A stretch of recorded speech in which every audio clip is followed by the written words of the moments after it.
Well, good morning, ladies and gentlemen. Spectre here for another edition of Midnight Rider. Good to have you aboard on this Saturday morning, wherever you may be. Appreciate you tuning in. On today's broadcast, I'm going to try and get a little bit of a recap in from yesterday's goings-on, day 4 of the impeachment. And of course, some of the shenanigans playing out here yet this morning on day 5. We are currently in recess, so we'll get into that here momentarily. I'll see you back here on the other side.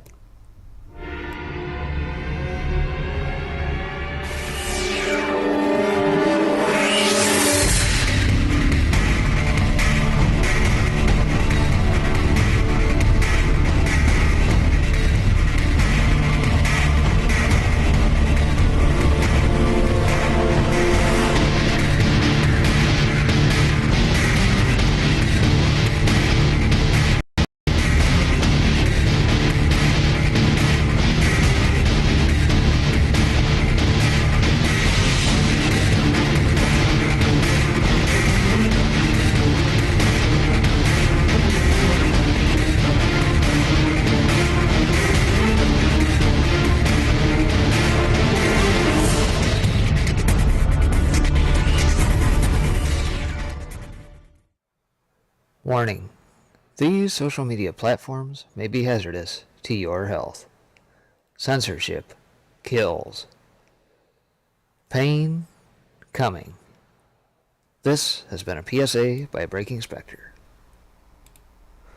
Alright, welcome back everybody. Like I said, today here, what we thought was going to be the day we would have seen everything brought to a vote. We've had some very interesting developments here in the late hours from yesterday after things concluded till this morning. I'm going to touch upon that here momentarily. I am going to try and get a good recap going of what took place at the defense yesterday, and of course hit some of the video montages that Trump's defense team put forward, just for posterity's sake, if nothing else. Plus, they're good to watch as a reminder. But first, I want to thank folks over on YouTube for joining. I got Twitch up, we got D-Live up, and of course our friends over on Tiger Network all joining here this morning. Appreciate that. Like, share, subscribe. Make sure you get across all the platforms should something ever happen here where we become censored and cannot find one another. So, that being said, let me just bring up where we currently reside. We are in recess. This just came across here probably about, half hour, 40 minutes or so ago. They had been in a vote quorum or what have you. We just had Schumer come across and say, hey, we got some things going on behind the scenes. We'll reconvene at 12:30. Leahy slammed the gavel, and away we went. That being said, this morning, apparently, we had some late-breaking developments where the defense, or the, I shouldn't say defense, but the House team decided they want to introduce a witness. Oh yeah, some late-breaking developments. They need to bring in a witness, to which they were going to try and get a deposition via Zoom call, apparently. That must be sufficient in these modern era times we find ourselves in. And so there was some debate back and forth between the Trump team versus them as to what the heck was going to happen here, brought to a vote. You saw Vanderveen bring up very good points here this morning. Says, what the hell? Says, you guys have already lost the argument. You guys keep trying to put forth and combine things into one impeachment article that you've brought forth, and it is incitement and incitement only, and yet they keep trying to muddy the waters. Now suddenly they decide they find a witness that they want to try and deposition and bring forward, to which his reply was, well, the hell with that. Why can't I bring 100 witnesses? And by the way, while I'm at it, I'm going to bring 100 witnesses, and I'm going to call them all to my offices in Philadelphia, to which there was much laughing and chortling and chuckling in the halls of the Senate. And he says, why the hell are you laughing? This is what you do in a civil case, idiots. It's just befuddling to watch this three-ring circus in that we find ourselves in. So nonetheless, that kind of brings us to where we're at. They had had a vote to move forward on the motion to bring forward said witness, which passed 55-45. And as the roll call was read back, he had Lindsey Graham pipe up and change his vote to give us the 55th vote in favor of bringing said witness forward. So, as I understand it, right now, that is what we were waiting on. I'm not sure if they're going to actually have the witness and that done, wrapped up, depoted, and all that stuff here by the time they get back. I presume that's what's going to happen. And who knows what the heck's going to happen after that. Perhaps maybe the defense will make good on their motion to bring forward 100 witnesses, of which one of them that was brought up was Kamala Harris and Nancy Pelosi. So we shall see how the shenanigans fare. That being said, while we wait, I'll leave that up on the window here, and we'll move over to that as they come back when the time comes. But first, let's get into some of the stuff that happened yesterday. Impeachment betrays Democrat distrust of voters. This out of the American Spectator. David Catron says the attorneys representing Donald Trump in his second impeachment trial, Bruce Castor and David Schoen, have received a lot of criticism concerning their presentation to the Senate. Indeed, some of it has come from their client, yet in some ways the time constraints that contributed to their apparent lack of polish worked in their favor. They couldn't call in professional filmmakers to produce a slick and deceptive video montage, much like what we saw out of the Dems. They had no time to throw together an 80-page word salad in lieu of legitimate legal arguments. But they did have the facts, the Constitution, and one crucial question they wanted to ask the Democrats. Attorney Castor posed that question 40 minutes into his opening remarks on Tuesday. Why is the majority of the House of Representatives afraid of the American people? Keep that in mind, folks. Castor went on to explain why that question had to be asked and how the answer lays bare the cynical motivation behind the precipitous House impeachment. Let's understand why we are really here. We are really here because the majority in the House of Representatives does not want to face Donald Trump as a political rival in the future. He's right, of course. Democratic fear of a Trump re-election has provided the primary impetus for both impeachments, as Rep. Al Green made obvious as early as May 2019. I'm concerned if we don't impeach this president, he will get re-elected. If we don't impeach him, he will say he's been vindicated. He will say the Democrats had an overwhelming majority in the House and they didn't take up impeachment. He will say that we had a constitutional duty to do it if it was there, and we didn't. He will say he's been vindicated. Here's what I say. We're confronting a constitutional crisis as I speak to you. We must impeach him. And of course, how many times did we see Mr. Green bring forth said articles of impeachment over the last 4 years? Oh, we'll see that in the cut-up here shortly. The Democrats simply don't trust the electorate to make the quote-unquote right choice. If Trump is on the ballot, the first impeachment was meant to detach him from his supporters, but it produced the opposite result. Despite that farce, he received 10 million more votes in 2020 than he won in 2016, having nonetheless lost the election pursuant to the efforts of what Time magazine's Molly Ball gleefully describes as a well-funded cabal of powerful people. Trump unnerved the Democrats by hinting that he may run again in 2024. Consequently, they used the January 6th insurrection as a pretext for another impeachment whose express purpose is to deny the electorate the opportunity to vote for Trump again. It is by no means clear that the public supports the Democrats on this. However, an AP NORC poll released last week indicates that fewer than half of all Americans believe Trump should be convicted by the Senate. As David Schoen put it in his opening remarks, a great many Americans see this for exactly what it is, a chance by a group of partisan politicians seeking to eliminate Donald Trump from the American political scene and seeking to disenfranchise 74 million plus American voters. Moreover, the House impeachment managers are unintentionally reinforcing this impression in the Senate, as Senator Lindsey Graham told Sean Hannity Wednesday evening. I think most Republicans found the presentation by the House managers offensive and absurd. The managers have got this cockamamie idea, absurd theory that Donald Trump was monitoring the Proud Boys website and other far-right websites, and that he, knew this was going to happen and encouraged it. That is, Looney Tunes. And you know why they are saying that? Because if the president didn't know, and it was actually pre-planned, he is not guilty. In other words, the new narrative peddled by the House impeachment managers implicitly confirms mounting evidence that the Capitol riot was pre-planned. They are, for all intents and purposes, admitting that their hastily cobbled together article of impeachment charging Trump with incitement of insurrection is nonsense. The Senate is obviously not going to convict Trump based on a conspiracy theory the House managers are making up on the fly because their original case is collapsing around their ears.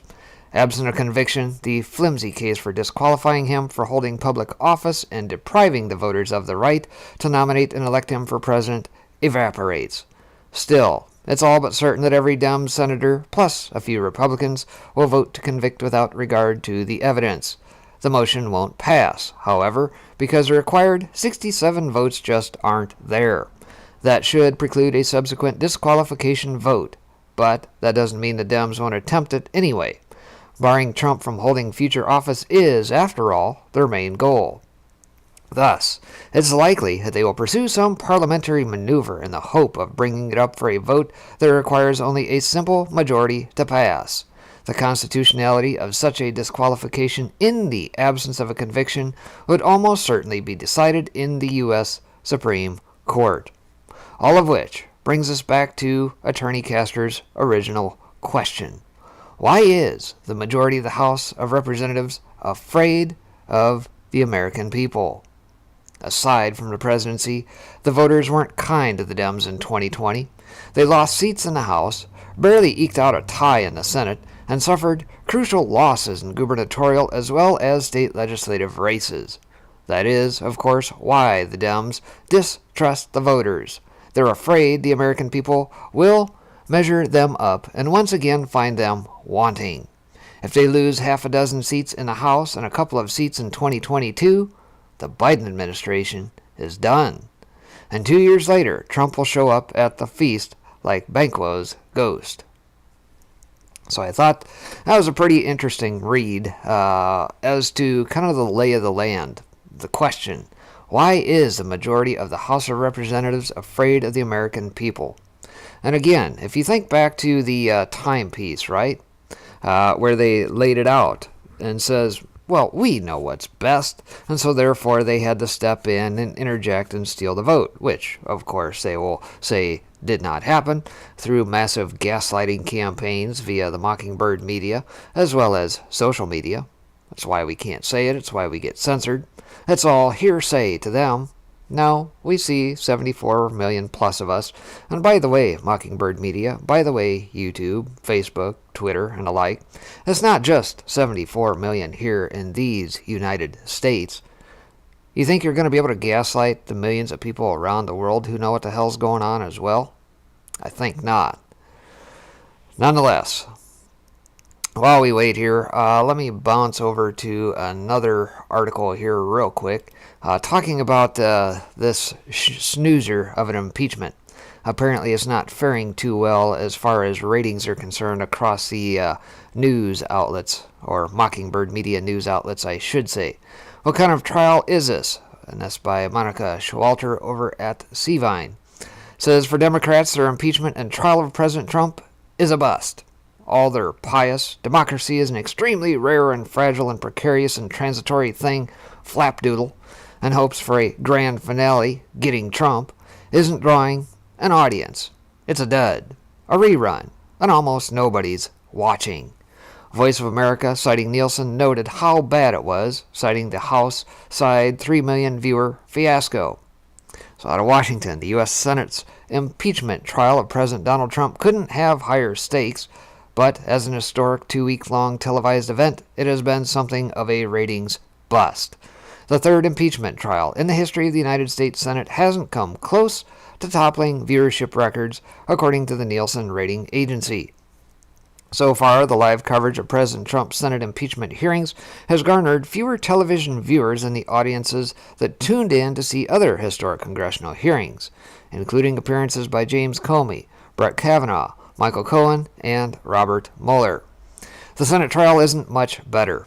Day 1 drew 12 million viewers, with the bulk concentrated on left-wing clown news and MSNBC. Fox News roped in just about 1.4 million. In contrast, Comey in 2017 drew 19.5 million viewers. Kavanaugh in 2018 packed in 21 million.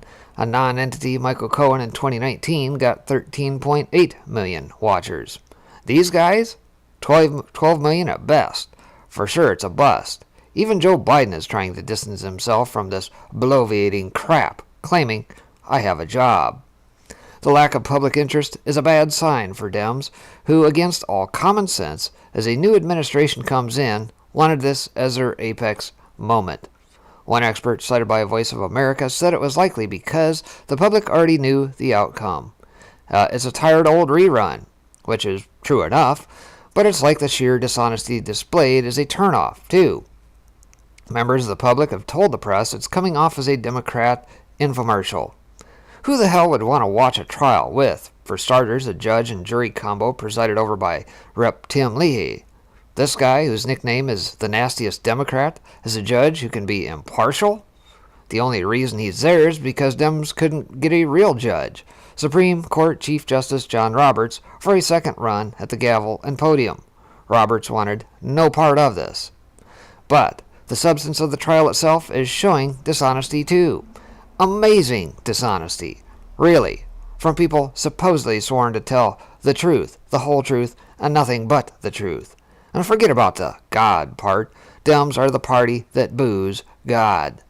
Some have compared it to a Democrat infomercial. Look at how many factual issues have come to the fore. To start, number 1, the deceptively edited video where Trump's words to his crowd were that they demonstrate peacefully. That part was cut out, just as is done in a sleazy campaign ad. Who the heck wants to watch a trial with that? 2, the lies so bad they had to be struck from the record. Dems made up out of thin air a supporting argument that President Trump had tried to persuade a senator to delay the electoral process. According to Fox News, Senator Mike Lee out of Utah succeeded Wednesday in having a Democrat statements about him withdrawn from the record during the second day of former President Trump's Senate impeachment trial. Lee objected to claims from Rep. David Collins that Lee said former President Donald Trump was trying to convince Senator Tommy Tuberville to delay the certification of the presidential election on January 6 as a pro-Trump mob stormed the Capitol. Lee previously said that Trump called him asking for Tuberville and that he handed his phone to Tuberville for a conversation with the former president. But Lee has not said what the conversation between Trump and Tuberville was about. They are contrary to fact, Lee said, disputing Ciceline's remarks. During the trial, I am the only witness. Tonight, the House impeachment managers made false statements mischaracterizing Senator Lee's account of a phone conversation between President Trump and Senator Tuberville. A Lee spokesman told Fox News. Senator Lee objected and asked that the false statements be stricken from the record, and the House managers agreed to withdraw those statements. All right, and as I see here, looks like we are back up. I'm going to let this go ahead and play through, and we'll see you back here in just a bit.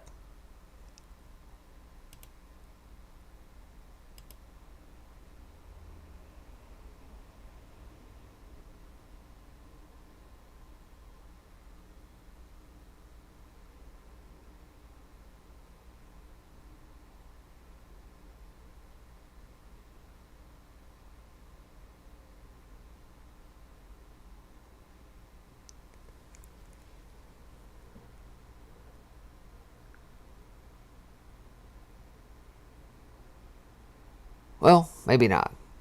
Looks like they're not organized here yet, so maybe I'll keep going. I'll leave that up in the window up to the right here and keep trucking through until we see perhaps Schumer come forward here. Maybe we'll do that. All right, so continuing on in the article, it says the whole thing is disgusting and it's far from an anomaly. Here's another one from John Solomon's Just the News. The author of a tweet introduced by Dems at the Senate impeachment trial said Thursday her statement, "We are bringing the Calvary," was a clear reference to a prayer vigil organized by churchgoers supporting Trump and not a call for military-like violence at the Capitol riot, as portrayed by Rep. Eric Swalwell.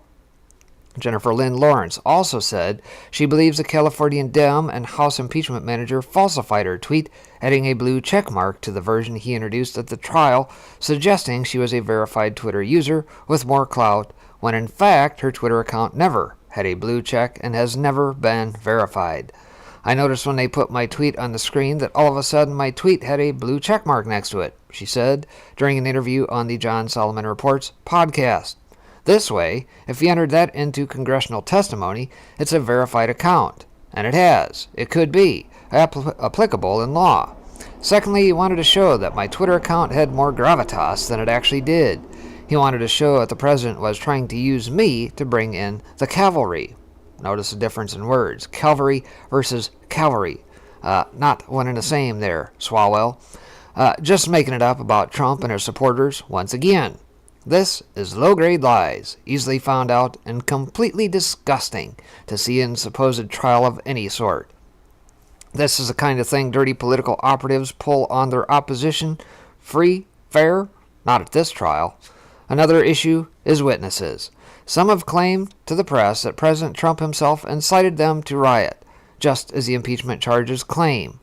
Such as him, but there are others. It wouldn't have anything to do with their calls to pardons from Trump went ignored, would it? Or, more specifically, the fact that they are facing long jail times and willing to say anything to get out of it? Now, would it? Somehow, the press is incurious, oblivious, and credulous about them. But normal people can see the obvious motive. Which must be at least one reason why, at this Roberts-less Senate trial, there also are to be no witnesses. Well, until now, of course, probably have to update the article here. So as if there were, supposedly supporting the Democrats' dirty false claims, the GOP would be able to call in the FBI to testify about the pre-planning of some of the rioters. As Senator Lindsey Graham noted, opening a can of worms. How could Trump incite a riot when the business started the day before? Democrats have begun moving the goalposts by claiming Trump incited riots all through his presidency now, which is rather expanding the scope of the claims. Yet for Dems, the fear of real live witnesses is far stronger than the pleasure of bringing in desperate, jail time-facing rioters and watching them point the finger at Trump. The bottom line here is that this is one hell of a low-grade trial. It's not fair, it's completely rigged, pretty much like the 2020 election, which Trump complained so bitterly about. It's very likely to backfire too. But for now, it ought to concentrate their hate-filled minds that voters are tuning them out, bored at the rerun, and not interested in listening to selectively edited, invented, and presented rounds of spin and lies. And of course, that brings us around to today. As they stated here, no witnesses to bring forward until magically, somehow, after last night's gavel out, here this morning, like I said at the start of the broadcast, now suddenly they had to bring a vote and call that forward. So we shall see where this goes when they gavel back in here shortly. All right, that being said, let's get into some of the other stuff. Trump lawyers' closing video brilliantly uses clips of unhinged Democrat lawmakers to expose why they really wanted to impeach Trump. That's out of 100% Fed Up yesterday. It says in the final moments of the phony Trump impeachment trial, Trump lawyer Bruce Castor revealed the real reason Dems are desperate to impeach him. It's not because they believe he incited the people involved in the Capitol siege. That theory has already been debunked. It's already been proven that the U.S. intelligence community was aware that an attack was planned on the Capitol building days in advance of January 6th. The unhinged group of Dem lawmakers aren't trying to remove a president who has already left the White House from the White House. They're trying to ensure that America's most popular president is stripped of his right to run again in 2024. Dems are trying to impeach Trump because they fear him. Watch Castor's closing statement accompanied by testimony of Democrat lawmakers who explain in their own words why they want to impeach Trump here. So I'll let this play through. So we have a complete lack of evidence for the article of impeachment presented by the House managers. So why are we here? politics. Their goal is to eliminate a political opponent, to substitute their judgment for the will of the voters. Why bother with the Senate trial of Donald Trump? He's no longer president. He'll be out of office anyway. Is it to keep him from ever running again? Make sure he can never run for office again. Keep him from running for office again. Donald Trump would not be able to run for office again. Barring him from running for office again? Disqualified from running for office. Disqualify him from ever running from office again. Disqualified from running for office again. It's about focusing that he can never run again. Remove him from ever running for office again. He'll never be able to run for office again. To ban former President Trump from running again. If we don't impeach this president, he will get reelected.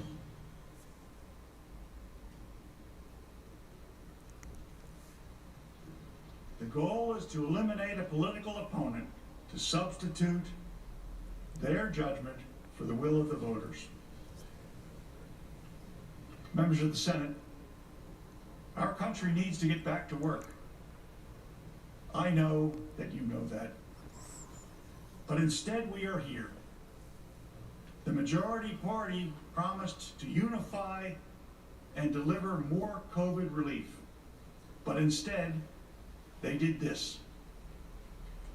We will not take most of our time today, us of the defense, in the hopes that you will take back these hours and use them to get delivery of COVID relief to the... There you have it. Tonight, one of many cut-ups in that they used yesterday, certainly. So that being said, let's bounce over to several more. Centipede Nation had a pretty good list of them here, so we'll let some of these play through while we wait for the affairs of the Senate to reconvene here after the quorum call. As we wait, won't play this first one because I think that's the whole stinking thing from yesterday. But Trump's lawyers destroyed Democrats, showing every one of them using the word fight. The montage starts at 7:10, so let me flash forward to that. Take a look. After this, now in the Congress, until he is impeached, until he was no longer president, mooting their case. Hatred, animosity, division, political gain, and let's face it, for House Democrats, President Trump is the best enemy to attack.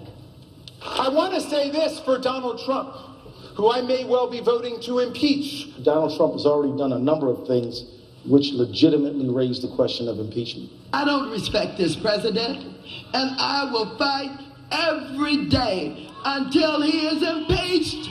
That is grounds to start impeachment proceedings. Those are grounds to start impeachment. Those are grounds to start impeachment proceedings. Yes, I think that's grounds to start impeachment proceedings. I rise today, Mr. Speaker, to call for the impeachment of the President of the United States of America. I continue to say, impeach him! Impeach 45! Impeach 45! So we're calling upon the House to begin impeachment hearings immediately. On the impeachment of Donald Trump, would you vote yes or no? I would vote yes. I would vote to impeach. Because we're going to go in there, we're going to impeach the motherfucker. But the fact is, I introduced articles of impeachment in July of 2017. We don't impeach this president, he will get reelected. My oath requires me to be for impeachment, have an impeachment hearing. He needs the scarlet eye on his chest. The representatives should begin impeachment proceedings against this president. It is time to bring impeachment charges against him. Bring impeachment charges. My personal view is that he richly deserves impeachment. I'm here at an impeachment rally, and we are ready to impeach them! Well, we can impeach him every day of the week for anything he does. That same hatred and anger has led House managers to ignore their own words and actions and set a dangerous double standard. The House managers spoke about rhetoric, about a constant drumbeat of heated language. Well, as I'm sure everyone watching expected, we need to show you some of their own words. I just don't even know why there aren't uprisings all over the country, and maybe there will be. There needs to be unrest in the streets for as long as there is unrest in our lives. You gotta be ready to throw a punch. You have to be ready to throw a punch. Donald Trump, I think you need to go back and punch him in the face. That I thought he should have punched him in the face. Feel like punching him. I'd like to take him behind the gym if I were in high school. If we were in high school, I'd take him behind the gym and beat the hell out of him. No, I wish we were in high school, I could take him behind the gym. I will go and take Trump out tonight. Take him out now. When was the last time an actor assassinated a president? They're still going to have to go out and put a bullet in Donald Trump. Show me where it says that protests are supposed to be polite and peaceful.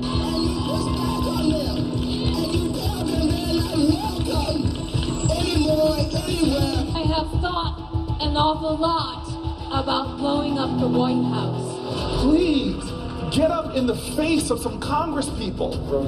People will do what they do. I want to tell you, Gorsuch, I want to tell you, Kavanaugh, you have released the whirlwind, and you will pay the price. We're gonna go in there, we're gonna... This is just a warning to you Trumpers. Be careful. Walk lightly. And for those of you who are soldiers, make them pay. If you had to be stuck in an elevator with either President Trump, Mike Pence, or Jeff Sessions, who would it be? Does one of us ever alive?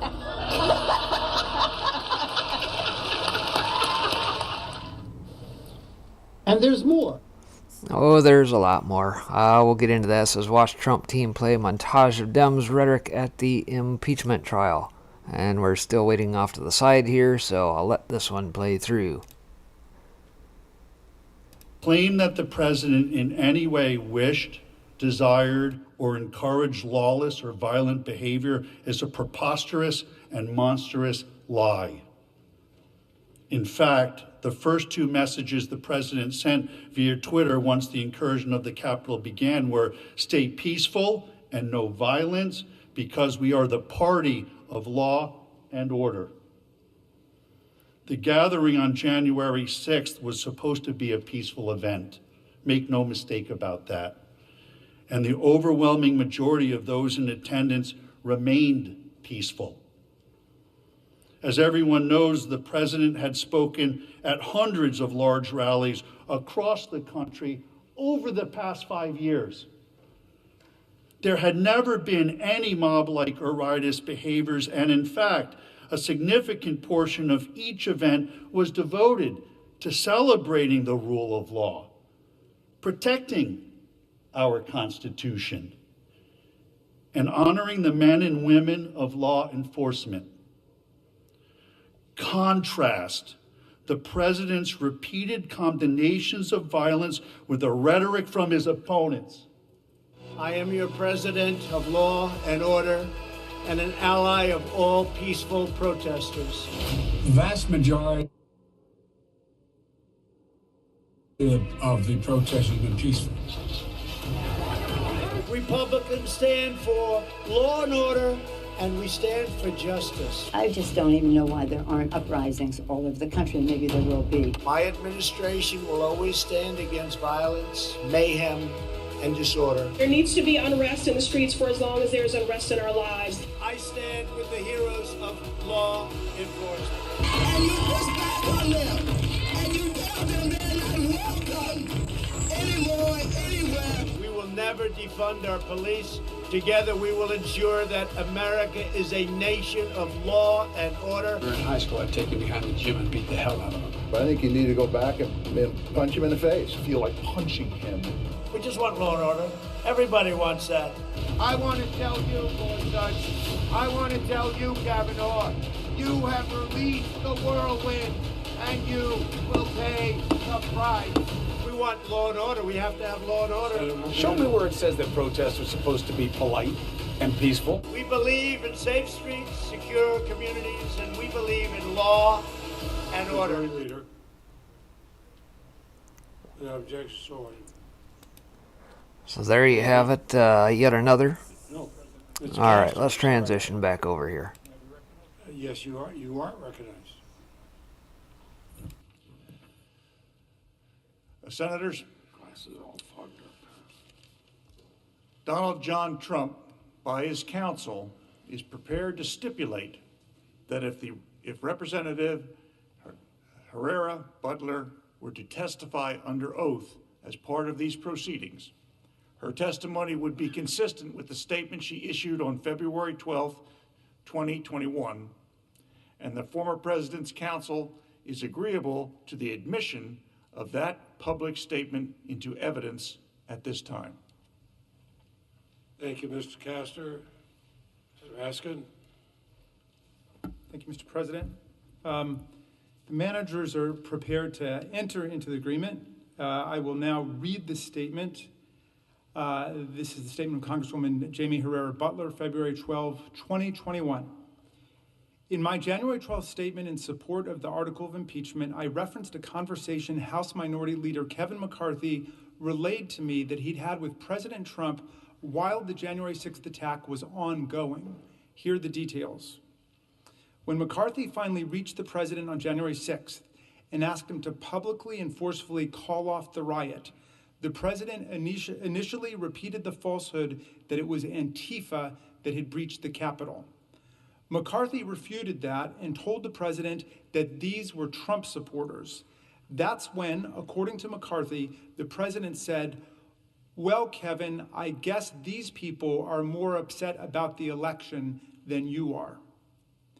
Since I publicly announced my decision to vote for impeachment, I have shared these details in countless conversations with constituents and colleagues and multiple times through the media and other public forums.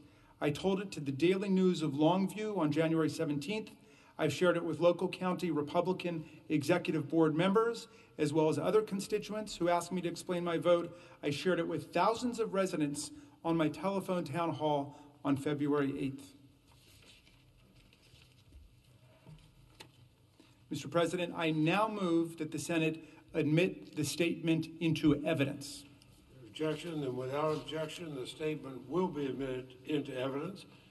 And does either party wish to make any further motions related to witnesses or documents at this time?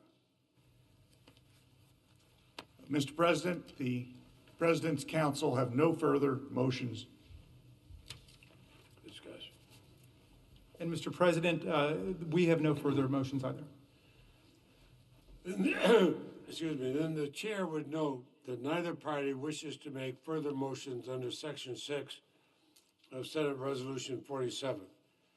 Therefore, the next question is on admission of the evidence submitted by both parties pursuant to Section 8 of the resolution.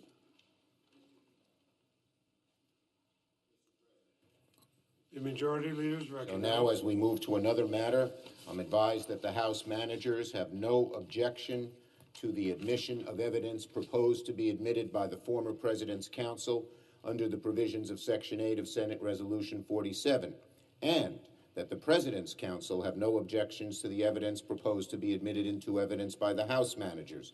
Pursuant to Section 8 of the resolution, as agreed to by Leader McConnell and myself a few days ago, both parties have made timely filings of this evidence with the Secretary of the Senate and have provided copies to each other. I therefore ask unanimous consent that the Senate dispense with the provisions of Section 8A of Senate Resolution 47 and that the materials submitted by both parties be admitted into evidence subject to the provisions of Section 8C of that resolution, which provides that the admission of this evidence does not constitute a concession by either party as to the truth of the matters asserted by the other party, and that each senator shall decide for him or herself the weight to be given such evidence. This request has the approval of both parties and the Republican leader. Without objection, is so ordered.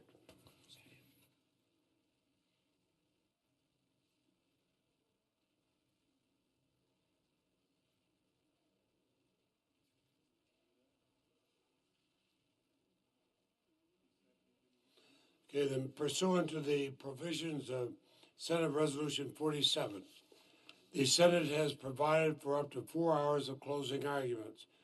They'll be equally divided between the managers on the part of the House of Representatives and the counsel for the former president.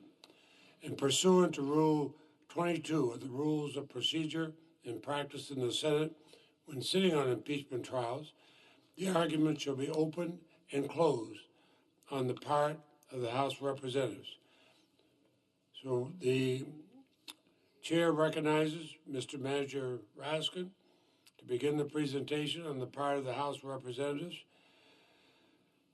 Mr. Raskin, under Rule 22, you may reserve time if you wish. Thank you, Mr. President. Members of the Senate, before I proceed, it was suggested by defense counsel that Donald Trump's conduct during the attack, as described in Congresswoman Butler's statement, is somehow not part of the constitutional offense for which former President Trump has been charged. I want to reject that falsehood and that fallacy immediately. After he knew that violence was underway at the Capitol, President Trump took actions that further incited the insurgents to be more inflamed and to take even more extreme, selective, and focused action against Vice President Mike Pence. Former President Trump also, as described by Congressman Butler's notes, refused requests to publicly, immediately, and forcibly call off the riots.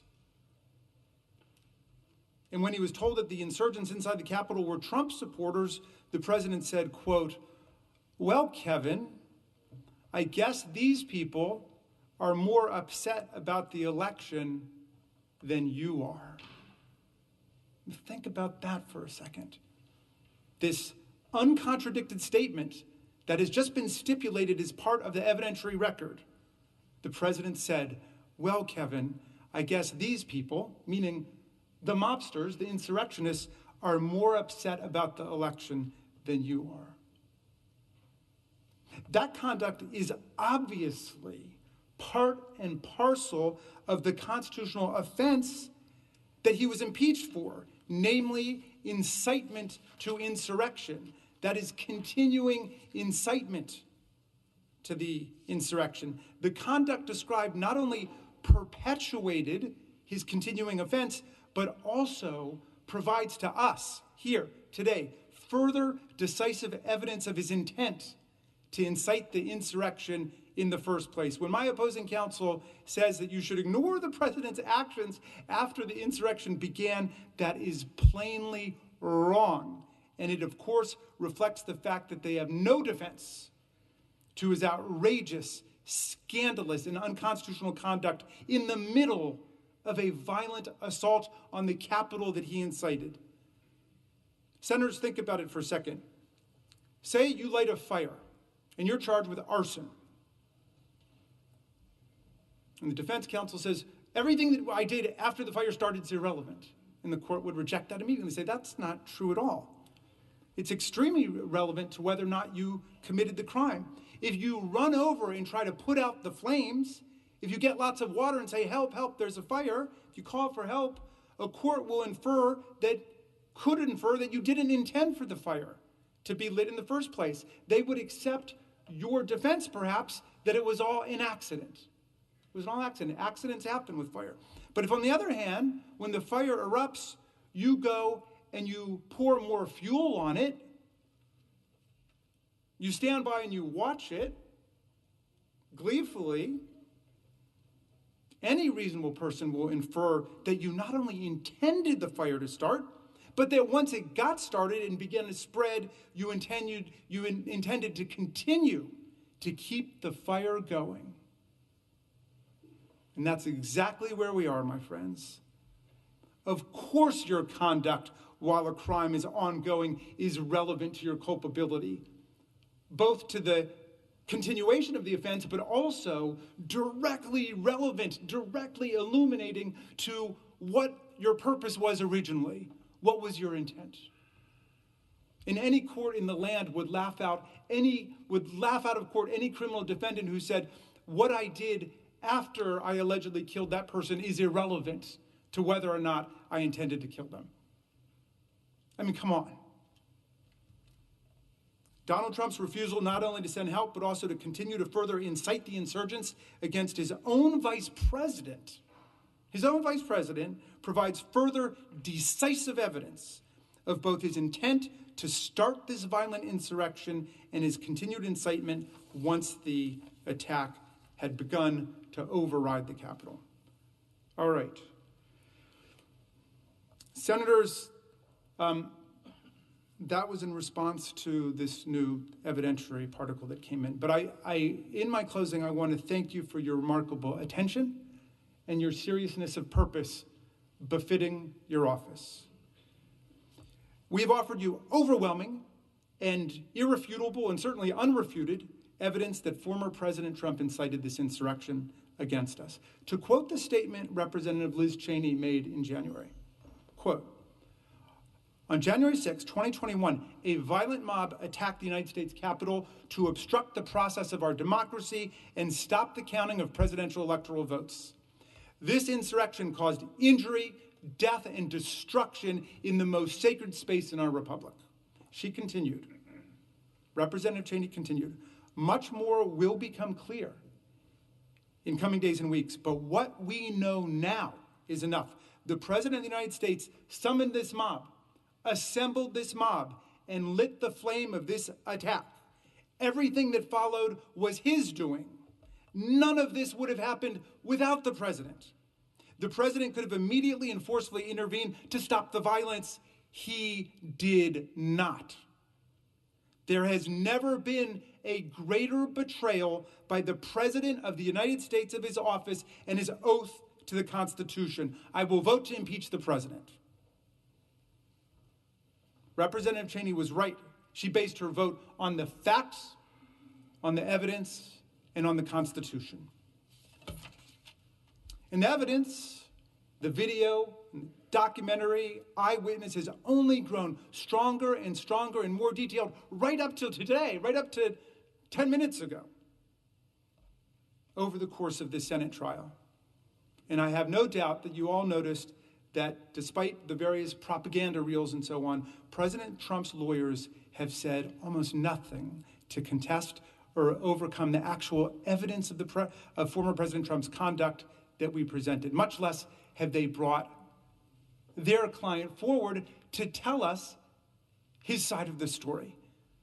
We sent him a letter last week, which they rejected out of hand. The former President of the United States refused to come and tell us, and I ask any of you, if you were charged with inciting violent insurrection against our country, and you were falsely accused, would you come and testify?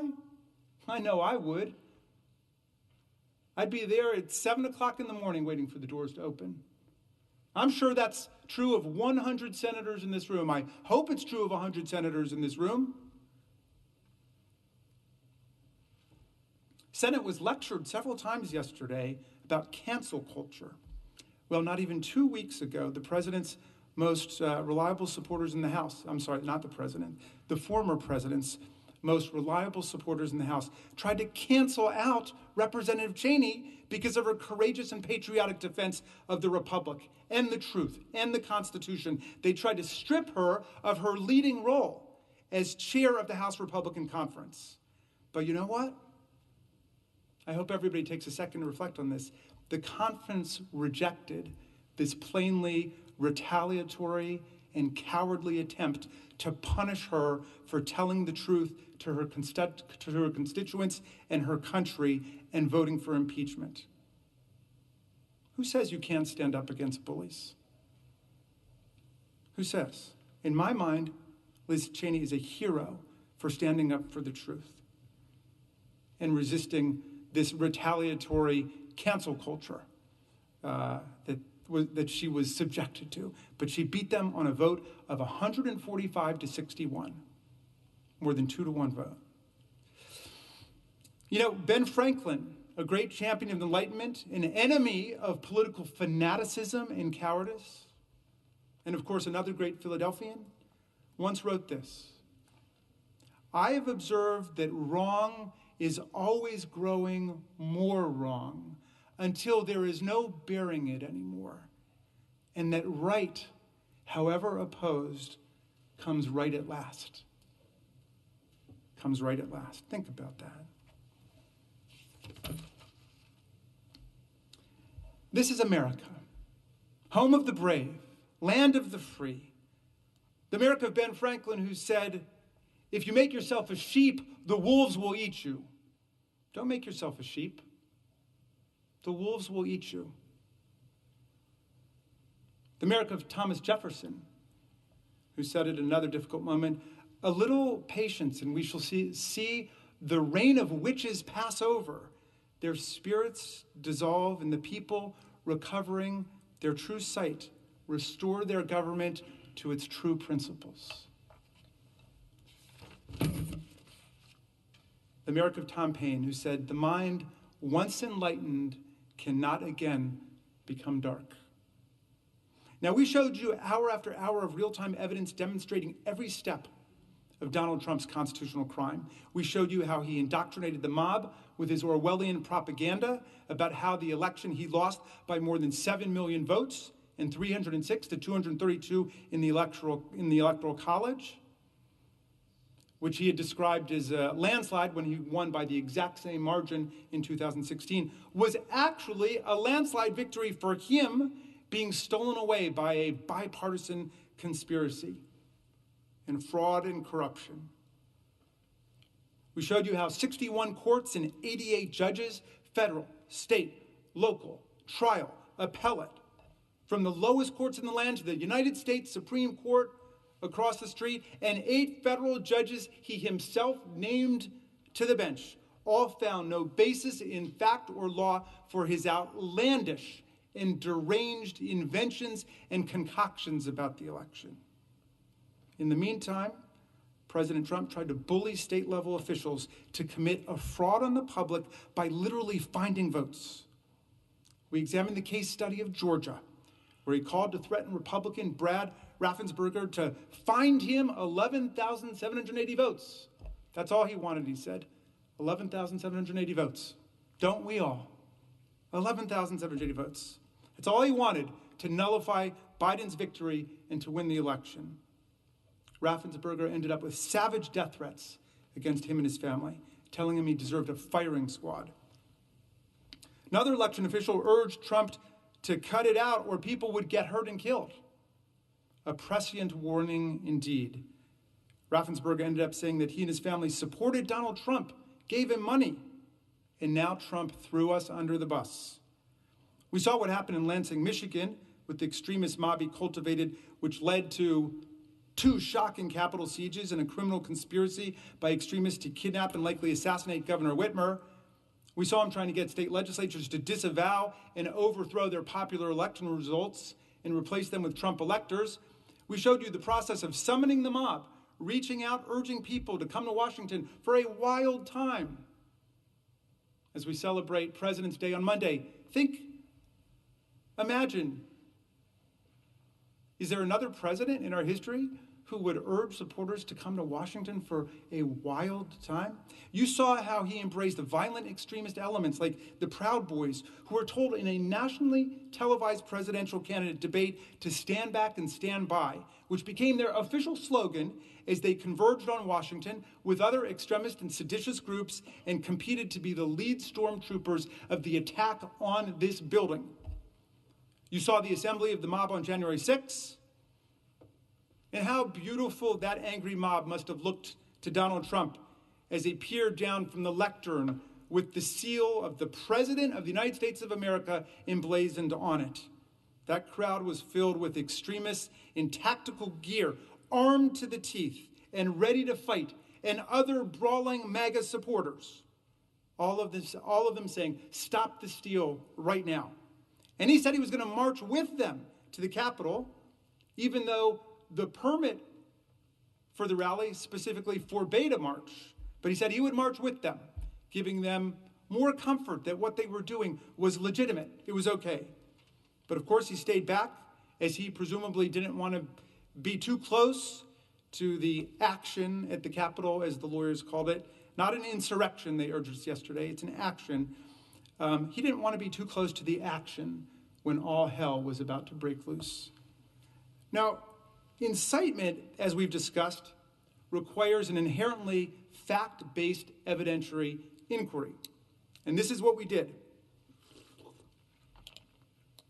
We gave you many hours of specific factual details about, to use Congresswoman Cheney's words, how the president summoned the mob, assembled the mob, incited it, lit the match, sending them off to the Capitol where they thought, as they yelled out, that they'd been invited by the President of the United States. And then, of course, they unleashed unparalleled violence against our overwhelmed and besieged but heroic police officers who you thoughtfully honored yesterday when the officers got in their way as they entered the Capitol at the behest of the President of the United States to stop the steal. Now, I'm convinced most senators must be convinced by this overwhelming and specific detail, because most Americans are. But say you still have your doubts. You think the president really thought that he was sending his followers to participate in a peaceful, nonviolent rally, the kind that might have been organized by Julian Bond, who my distinguished opposing counsel brought up, Ella Baker, Bob Moses, our late beloved colleague John Lewis, for the Student Nonviolent Coordinating Committee.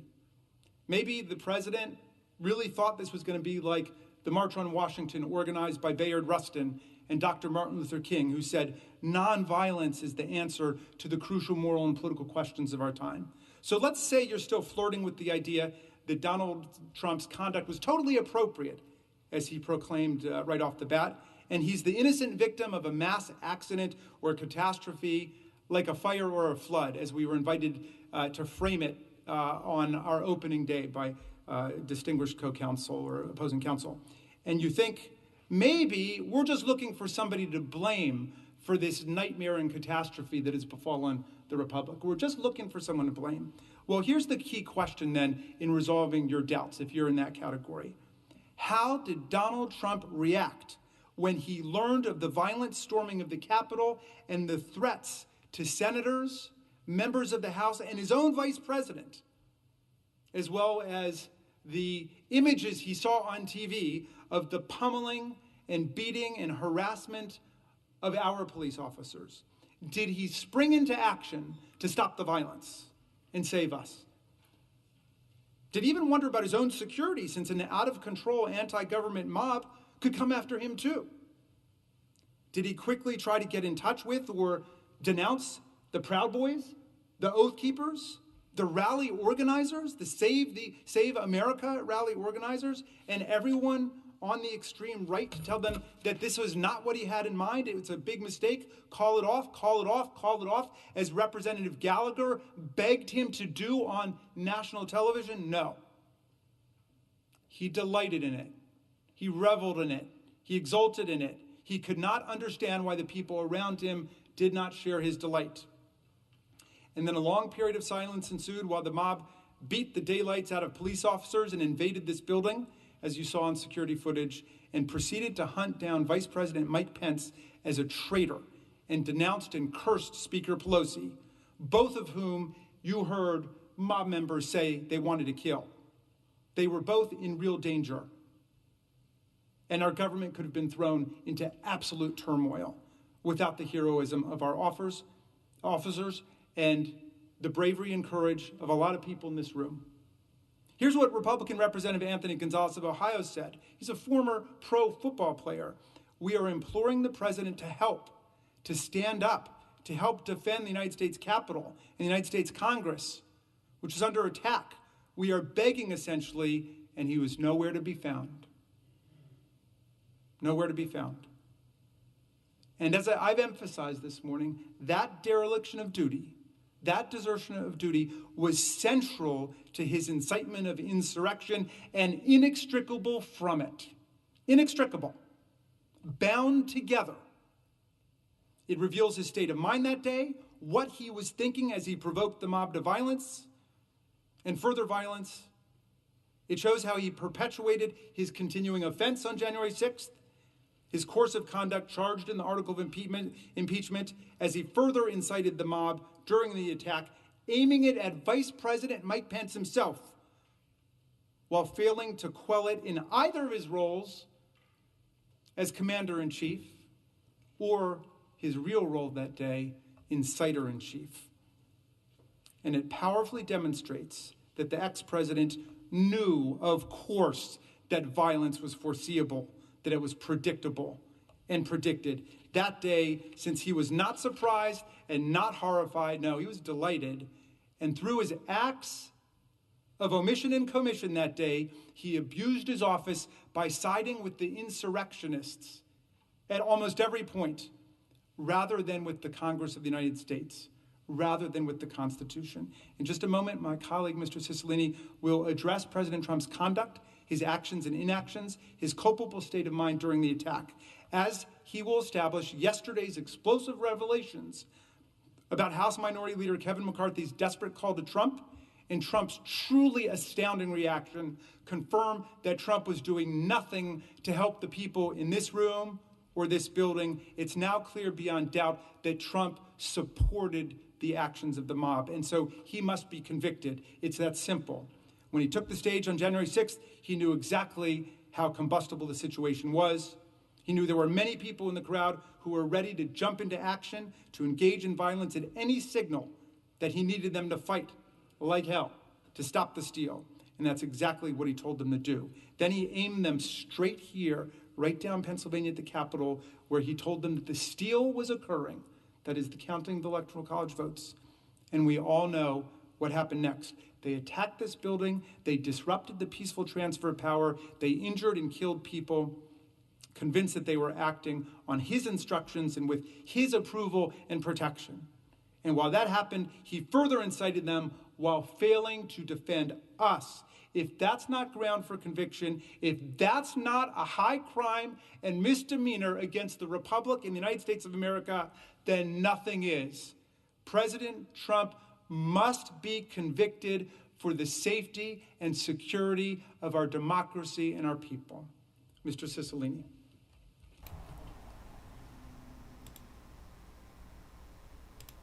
I think that's a good spot to put them on mute. I think we've probably heard enough of Jamie and the company's bloviating at this point. It's kind of a rehash of the same ridiculous arguments, and that void of any sort of facts, void of any sort of semblance to what the true timeline is, and the fact that it is on record by even the Capitol Police that the timeline does not line up. But hey, facts don't matter, apparently, in this case. So I'm going to cut it short there. I'm going to continue on with what I had planned here. I'll let it play up in the window. If by chance we get over to the defensive side of things where Trump's team gets up there, I may play it through. Otherwise, chances are we will come back to this another day and see what the articles are written up about all the Saturday shenanigans. So, that being said, let's continue on with what the defense presented yesterday. The urgency to get President Trump out of office, House Democrats held the articles until he was no longer president, mooting their case. Hatred, animosity, division, political gain, and let's face it, for House Democrats, President Trump is the best enemy to attack. I want to say this for Donald Trump, who I may well be voting to impeach. Donald Trump has already done a number of things which legitimately raise the question of impeachment. I don't respect this president, and I will fight every day until he is impeached. That is grounds to start impeachment proceedings. Those are grounds to start impeachment. Those are grounds to start impeachment proceedings. Yes, I think that's grounds to start impeachment proceedings. I rise today, Mr. Speaker, to call for the impeachment of the President of the United States of America. I continue to say, impeach him! Impeach 45! Impeach 45! So we're calling upon the House to begin impeachment hearings immediately. On the impeachment of Donald Trump, would you vote yes or no? I would vote yes. I would vote to impeach. Because we're going to go in there, we're going to impeach the mother.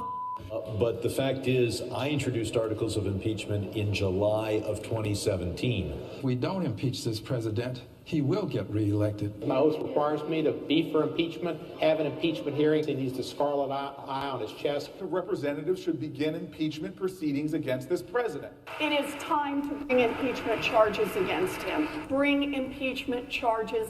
My personal view is that he richly deserves impeachment. I'm here at an impeachment rally, and we are ready to impeach Well, we can impeach him every day of the week for anything he does. Yeah, there you have it. And of course, there was more to do about that. They also played clips of Dems objecting to election results, which apparently now is a no-no. In the past, numerous other candidates for president have used many of the same processes to pursue their own election challenges. As recently as 2016, the Clinton campaign brought multiple post-election court cases, demanded recounts, and ridiculously declared the election stolen by Russia.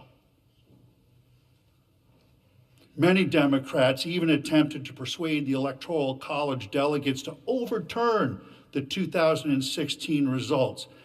House Manager Raskin objected to the certification of President Trump's victory 4 years ago, along with many of his colleagues.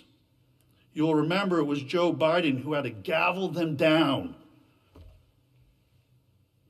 I have an objection because 10 of the 29 electoral votes cast by Florida were cast by electors not lawfully certified. I object to the votes from the state of Wisconsin, which should not be legally certified. Mr. President, I object to the certificate from the state of Georgia on the grounds that the electoral votes were not... There's no debate. I object to the certificate from the state of North Carolina. I object to the 15 votes from the state of North Carolina. I object. I object to the certificate from the state of Alabama. The electors were not lawfully certified. Is it signed by a senator? Not as of yet, Mr. President. In that case, the objection cannot be entertained. The objection cannot be entertained. Debate is not in order. Even with the There is malfunction, no 87 debate in voting order. machines Is it signed by a senator? There is no debate. There is no debate in the joint session. There is no debate. There is no debate. There is no debate. Please come to order. The objection cannot be received. Section 18, Title 3 of the United States Code prohibits debate in the joint session. I do not wish to debate. I wish to ask, is there one United States Senator who will join me in this letter There of is no objection? debate. There is no debate. The gentlewoman will suspend. Suspend, that's right. Get them out of there. How come they didn't call the sergeant at arms? Because apparently if order is not restored, they have the ability to arrest them on the spot. But I digress. Nonetheless, as I showed here, while the bloviating was going on by Mr. Raskin, we had this yesterday out of Gateway Pundit. Boom! Trump impeachment attorney drops a bomb on Dems, reminds Americans one of the first people arrested was, dun dun dun, a leader of, not the Proud Boys, but Antifa. Of course. Mr. Sullivan, right there. Antifa Black Lives Matter leader John Sullivan. Boom. Trump impeachment attorney Michael T. Vanderveen dropped a bomb on Dems Friday during their sham political impeachment. Vanderveen reminded the American people one of the first people arrested was a leader of Antifa. And of course, I think for what I recall of said day, Millennial Millie was one of those that actually caught him walking out of the hotel shortly after he was caught and released, because that is what they do in D.C. apparently. Posobiec had this. One of the first people arrested was the leader of Antifa. According to publicly available reporting, it is apparent that extremists of various different stripes and political persuasions pre-planned and premeditated an attack on the Capitol. One of the first people arrested was the leader of Antifa. Sadly, he was also among the first to be released. From the beginning, the president has been clear. The criminals who infiltrated the Capitol must be punished to the fullest extent of the law. They should be in prison for as long as the law allows. According to publicly available reporting, it is apparent that extremists of various Yeah, so there we go. And of course, just a little catch and release, much like they do with illegals apparently. The Gateway Pundit previously reported Antifa insurgents leader John Earl Sullivan was arrested in Utah after the U.S. Capitol riots. As reported previously, Antifa protester John Sullivan was caught on video posing as a Trump supporter during the rioting at the U.S. Capitol on January 6th. And there we have him in such garb. It says footage obtained by the Gateway Pundit from militant Black Lives Matter and Antifa activist John Sullivan's Discord server shows the so-called civil rights activist reveling inside the U.S. Capitol on January 6 as he damaged federal property. Sullivan has maintained in multiple interviews that he regularly attends protests only to record what's going on, but did not actively partake in the insurgents in Washington. This is a lie. He is a leader of the Utah Antifa BLM movement and has been previously arrested. It's just recording solely and not being active in it, he told Fox News last week. Sullivan also organized an Antifa insurgents rally on January 6 at the Washington Monument at 11 a.m. before they stormed the U.S. Capitol. And of course, the Mockingbird media refuses to report these facts. That is known. So carrying on over to Epoch Times, says House Dems selectively edited Trump's speeches, according to the defense attorney. Democrat House impeachment managers selectively edited the president's words in making their case against former President Donald Trump, defense attorney David Schoen said on the fourth day of the impeachment trial. Words matter, they told you, but they selectively edited the president's words over and over again, Schoen said on February 12th. They manipulated video, time-shifting clips, and made it appear that the president's words were playing to a crowd when they weren't. Let's take a look. Schoen showed lawmakers a video of Trump's speech on January 6, showing a side-by-side comparison of what House impeachment managers had presented of Trump's words and a fuller excerpt of what Trump said. The left panel of the video showed a short portion of a montage of the events on January 6 that lead impeachment manager Jamie Raskin played at the trial in his opening statement. Part of the video montage showed Trump's speech. Trump is seen saying, "After this, we're going to walk down, and I'll be there with you. We're going to walk down. We're going to walk down." After which, the clip cuts to a separate scene of crowds in Washington, D.C. on January 6th, gathering near the Capitol building. On the right panel of the video, Trump was seen remarking, "We're going to walk down anyone you want, but I think right here we're going to walk down to the Capitol and we're going to cheer on our brave senators and congressmen and women. We're probably not going to be cheering so much for some of them because you'll never take back our country with weakness. We have to show strength, and you have to be strong."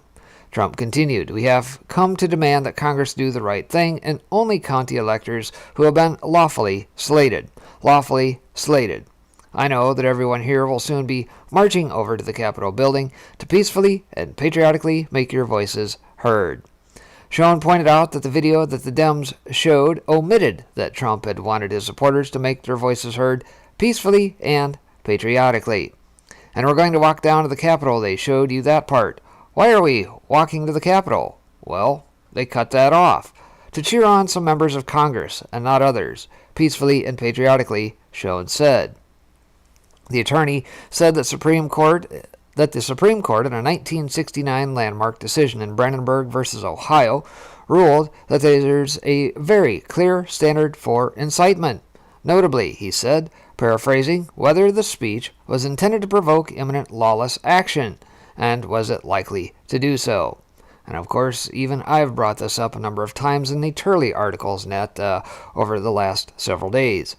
Go to the Capitol and cheer on some members of Congress, but not others. They know it doesn't meet the standard for incitement, so they edit it down, Schoen pointed out. Shortly after the Dems' video montage was shown, the Right Side Broadcasting Network posted on Twitter pointing out that the video did not include Trump's call for peace. The former president's son, Donald Trump Jr., also posted on Twitter, pointing out that Dems had used a deceptively edited video to make their case. Newsweek, in a fact check, determined that RSBN's claim was true. Oh, as if we need Newsweek to be the arbiter of truth here. I think many of us saw that. Matter of fact, we even broadcast it on the 6th. Still have it, even though YouTube took it down. RSBN's claim was true. The video was edited to leave out Trump's calls for a peaceful protest. Former Republican Congressman Jason Chaffetz suggested on Twitter on February 9th that the video may have violated a House rule which says people may be subject to discipline for the dissemination of any image, video, or audio file that has been distorted or manipulated with the intent to mislead the public. Yeah, let's see whether or not that actually sticks when this is all said and done. Raskin's office did not immediately respond to a request for comment from the Epoch Times. And then, of course, as we reference fighting, obviously we've seen the cut-ups here. In another case, Schoen alleged that one of the House managers had quoted Trump out of context and using the remarks, "You have to get your people to fight." Schoen showed Trump's remarks in full. "You have to get your people to fight. If they don't fight, we have to primary the hell out of the ones that don't fight. You primary them. We're going to let you know who they are. I can already tell you, frankly. The people who need to fight are members of Congress," Schoen clarified. "Why do we have to skip the necessary due diligence and due process of law that any legal proceedings should have?" he asked. "It couldn't have been the urgency to get President Trump out of office?" House Dems held the articles until he was no longer president, mooting their case. Hatred, animosity, division, political gain, and let's face it, for House Democrats, President Trump is the best enemy to attack. Schoen also pointed out to how House Dems and the media this week have been quoting "fight like hell," which he says was used out of context. We heard a lot this week about "fight like hell," but they cut off the video they showed you the president's optimistic patriotic words that followed immediately after, Schoen said, before showing another video comparison. In the Dems version of the video, Trump is seen as saying, "We fight like hell, and if you don't fight like hell, you're not going to have a country anymore," before the clip is cut off. The fuller version shows the president continuing to say, "Our exciting adventures and boldest endeavors have not yet begun. My fellow Americans, for our movement, for our children, and for our beloved country, and I say this, despite all that's happened, the best is yet to come." And not to be outdone, let's talk about the double standard. Schoen said that the House managers themselves have ignored their own words in condemning Trump's rhetoric and set a dangerous double standard, having advocated their supporters to fight multiple times in the past. He presented a lengthy video montage of clips showing Dems, some of them senators now serving as jurors, also telling their supporters to fight. Trump lawyer Michael van der Veen later said on the floor, "This is ordinary political rhetoric that is virtually indistinguishable from the language that has been used by people across the political spectrum for hundreds of years. Countless politicians have spoken of fighting for our principles." Trump's attorneys asserted that the former president was entitled to dispute the 2020 election results and that his doing so did not amount to inciting the violence. They also likened the Dems' questioning of the legitimacy of Trump's 2016 win to his challenge of his election loss. Here, Schoen also presented another video showing how multiple Dems disputed the election results and continued to doubt the 2016 presidential election results after Trump came into office. He alleged the House manager's position really is that when a Republican candidate for office claims an election is stolen or that the winner is illegitimate, it constitutes inciting insurrection, and the candidate should know it. Somehow, when Dem candidates publicly decry an election as stolen or illegitimate, it's never a big lie. You've been doing it for years, Schoen said in a reference to how House impeachment managers have alleged that Trump's big lie, the claim that the election was stolen, incited the riot. The House voted 232-197 in January to impeach Trump, charging him of inciting an insurrection. Senate Dems would need the support of 17 Republicans to convict Trump, according to a tally by the Epoch Times. 35 Republican senators have suggested or committed to voting to acquit Trump. No president in U.S. history has ever been convicted. And if Trump were to be convicted, the Senate could hold a subsequent vote to disqualify him from ever holding office in the future. Unlike an impeachment conviction, which requires 2/3 of the Senate to be adopted, only a simple majority would be required to ban Trump from future office. And of course, mind you, I say all that to say this at the end of this particular article. Even then, it's still not over. Because at the end of the day, I think one could argue, even in a civil case, that this thing has been unconstitutional from the start. So, who cares what they vote on at the end of this? The bottom line, he could bring a case civilly and overturn it nonetheless. All right, so continuing on, impeachment manager throws down race card in response to video montage of Dems using the word fight. Many of them were black women. So what does one do when the argument is lost and when you have no more facts, data, feelings, or anything along those lines to go after? Well, of course you have to introduce the race card. So kudos, Stacey Plaskett, for doing just that. The Dems got absolutely destroyed by Trump's defense lawyers on Friday. The Dems demonized President Trump for using the word fight. Trump's attorneys responded Friday with a collage of clips from each of the Dems in the room using the word fight. The Dems are hypocrites. Plain and simple. Since the Dems don't have a real answer to Trump's defense team, they threw down the race card. It was not lost on me, House Impeachment Manager Stacey Plaskett whined. Plaskett pointed out that Trump's attorneys showed videos of Democrats using the word fight. Many of them were black women and people of color. I thought we were past that. I think maybe we are not, she said. When in doubt, use the race card. I'll briefly say that defense counsels put a lot of videos out in their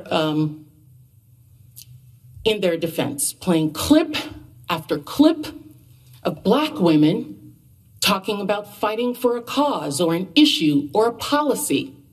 It was not lost on me as so many of them were people of color and women, black women like myself, who are sick and tired of being sick and tired for our children, your children, our children. This summer, things happened that were violent, but there were also things that gave some of us black women great comfort. Seeing Amish people from Pennsylvania standing up with us. That's about as much of that as I can stand. I'm about to puke. Nonetheless, that's Stacey Plaskett for you. Again, when the argument is lost, got to introduce the race card. And so, another interesting post came through yesterday. It says, where I come from, when you get caught doctoring the evidence, your case is over. And that's what happened. They got caught doctoring the evidence, and this case should be over. And in Philadelphia, where I come from, when you get caught doctoring the evidence, your case is over. And that's what happened. They got caught doctoring the evidence, and this case should be over. Should be, but there's more. So we shall see how the rest of today plays out. Not to be outdone, Breitbart had this. Trump lawyers accuse House impeachment managers of intimidation. How dare you? And, of course, Vanderveen there again. One of the attorneys defending former President Donald Trump in his Senate impeachment trial accused House impeachment managers Friday of attempting to intimidate Trump's lawyers. Vanderveen noted that the lead House impeachment manager, Rep. Jamie Raskin, had introduced a letter from 140 law professors who claimed that Trump's First Amendment defense was not only wrong, but frivolous. That, he said, had specific consequences. The House managers have made several references to this letter signed by 140 partisan law professors, calling Mr. Trump's First Amendment defense legally frivolous. This is really an outrageous attempt to intimidate Mr. Trump's lawyers. Whenever a lawyer advances a truly frivolous argument, they may violate professional ethical rules and could be subject to discipline. This letter is a direct threat to my law license, my career, and my family's financial well-being. These law professors should be ashamed of themselves, and so should the House managers. How dare you? Do you really hate Donald Trump so much that you're willing to destroy good, hard-working people's lives? People that are only doing their jobs, and frankly, as counsel of an accused, fulfilling a constitutional role? It's astounding, really. I'm a citizen, not a politician. I know these First Amendment arguments are not anywhere close to frivolous. They are completely meritorious. Interestingly, the law professor's letter was issued on February 5th, 3 days before we even filed our legal brief in this matter, and they ignored landmark, bedrock, Supreme Court cases directly addressing this issue. And as Breitbart News has reported, left-wing groups and elected Dems have tried to intimidate and threaten Trump's lawyers throughout his challenge to the 2020 election results. Some of his attorneys quit under the pressure. And that's exactly right. I've seen a number of those cases as these things were contested through the courts, and that leading up to January when old Biden was supposedly sworn in. All right, we covered that article already, and so I leave you with this here today. Just the news. And so, should things fail, I guess, supposedly, according to Tim Kaine, which they probably anticipate will, aside from these late-breaking shenanigans they pulled here today, not enough bipartisan support to censure Trump in the Senate. And I thought we had already been down this path, but perhaps they're bringing it up again. Virginia Democrat had said earlier this week that his censure resolution remained a live option. With the Senate expected to acquit former President Trump in his impeachment trial as soon as Saturday, Senator Tim Kaine acknowledged Friday that a censure resolution he drafted as an alternative to conviction has little prospect of success. It's only live if people want to do it, and it has to be bipartisan. And I don't think Republicans want to put a hurdle in Donald Trump's way, the Virginia Democrat Kaine said, according to The Hill. There are some Republicans who do, but not enough. Kaine had said earlier this week that the censure resolution was still an option on the table.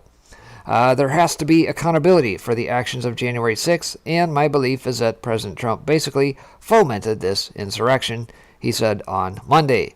Kaine has described his resolution, drafted with Maine GOP Senator Susan Collins, as more than a censure resolution, but it is not an impeachment conviction.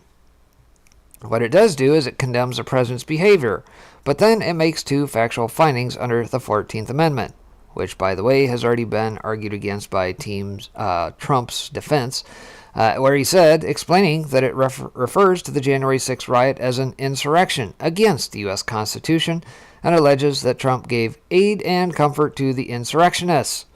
Kaine said these two findings under the 14th Amendment would pose a major hurdle for Trump if he ever wanted to seek future office. When we shared it around, though, frankly, there weren't enough Republicans who wanted to block Donald Trump from running for office, he said. Senate Republican Whip John Thune signaled on Friday that he would be open to supporting a censure resolution, depending on how it is crafted. Oregon Democrat Senator Markley said a censure resolution is still on the table as an option if Trump is acquitted. Democrats have the majority in the 50-50 Senate, while with Vice President Kamala Harris as a time-breaking vote. A censure resolution would need 60 votes for passage in the chamber. So, there we have it. Yeah, on the meme that has come up. When you find out that all Democratic standards are double standards. And that's exactly right. So, that's what I'll leave you with here today. I may flash back over here real quick just to see what is going on in the House here, or in the Senate rather. Let's see what's going on, if anything. Looks like they're back to mulling around, so perhaps that's where we'll leave it with you here today. Let's see here.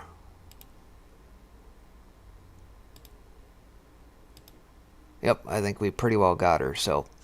Alright, well, again, appreciate you guys tuning in here today. Do a little recap of what has happened here as of yesterday with Trump's defense, and of course some of the shenanigans now going on here on this Saturday. I'll probably have more either a little bit later on today or perhaps tomorrow to recap the goings on here, but nonetheless, this is where we're at with this dog and pony show under the big top, circus event, whatever the heck you want to call it. And so that's what I'll leave you with. I always appreciate you guys tuning in. Thank you for joining here today. As always, be sure to like, share, and subscribe across all the various platforms. And we'll see you back here on the next one. Take care. God bless, everybody.